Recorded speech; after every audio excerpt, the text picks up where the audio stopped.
du sommet du G20 à New Delhi. Pour la première fois, le président chinois Xi Jinping est absent. Pékin n'a donné aucune explication officielle, mais cette absence montre le degré de tension entre les deux puissances rivales montantes, l'Inde et la Chine. Autre grand absent, le président russe Vladimir Poutine, empêché par sa guerre en Ukraine, ayant entraîné un mandat d'arrêt émis par la CPI, la Cour pénale internationale pour crimes de guerre. On retrouve tout de suite Alban Alvarez, notre correspondant à New Delhi. Il s'agit d'un sommet important pour Narendra Modi, à la tête du pays désormais le plus peuplé au monde. Absolument, Judith. Cela fait des mois que l'Inde prépare ce sommet du G20 pour Narendra Modi, le Premier ministre indien. C'est une manière de montrer à ses citoyens, mais également aux délégations et aux chefs d'État étrangers que l'Inde est désormais devenue un pays incontournable au même titre que les États-Unis, l'Union européenne ou encore la Chine.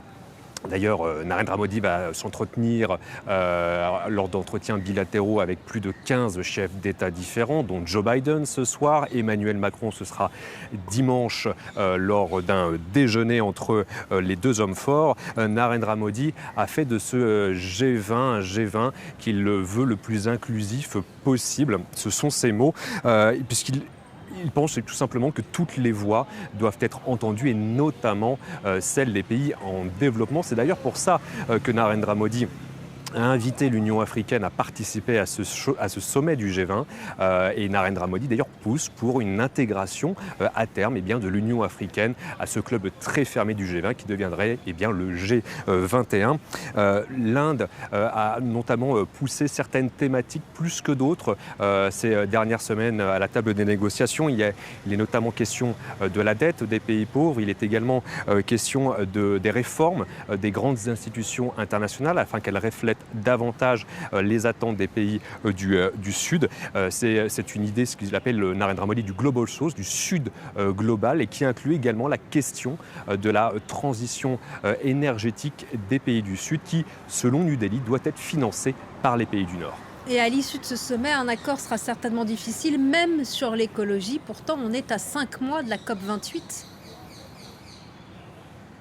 Absolument, sur la question de l'environnement, on a appris ce matin que la Russie, l'Arabie Saoudite ainsi que la Chine s'étaient opposées à la proposition de réduire progressivement l'usage du charbon. Ce n'est pas la première déconvenue en termes de négociations sur les questions climatiques. Déjà au mois de juillet, une délégation de plusieurs ministres de l'Environnement, dont Christophe Béchu, le ministre de l'Environnement français, s'était réunie et cette réunion s'était soldée par des échecs en termes de négociations et notamment sur le calendrier à fixer concernant la fin de l'utilisation des énergies fossiles. Là encore, la Russie, l'Arabie Saoudite et la Chine s'étaient opposés à cet accord. Ensuite, un accord, qui ferait l'unanimité semble peu probable en raison de la guerre en Ukraine, qui s'invite une nouvelle fois à la table des négociations après le G20 qui a eu lieu l'an dernier en Indonésie à Bali, et ce aux grandes dames des diplomates indiens qui ne veulent pas que le conflit entre la Russie et l'Ukraine ne vienne éclipser les autres thématiques qui sont importantes aux yeux de New Delhi. D'autant plus qu'il faut rappeler que l'Inde n'a jamais condamné l'invasion russe. Vladimir Poutine, vous l'avez dit, ne sera pas présent à ce G20.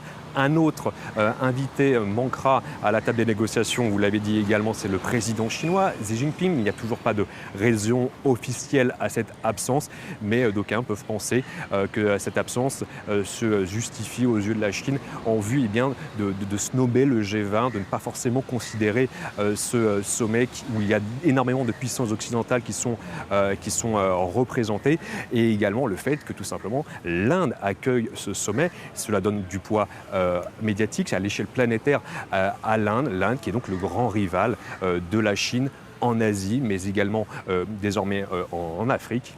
Et il faut rappeler aussi une chose, c'est que l'Inde et la Chine sont également toujours en conflit à travers leurs frontières dans les sommets de l'Himalaya.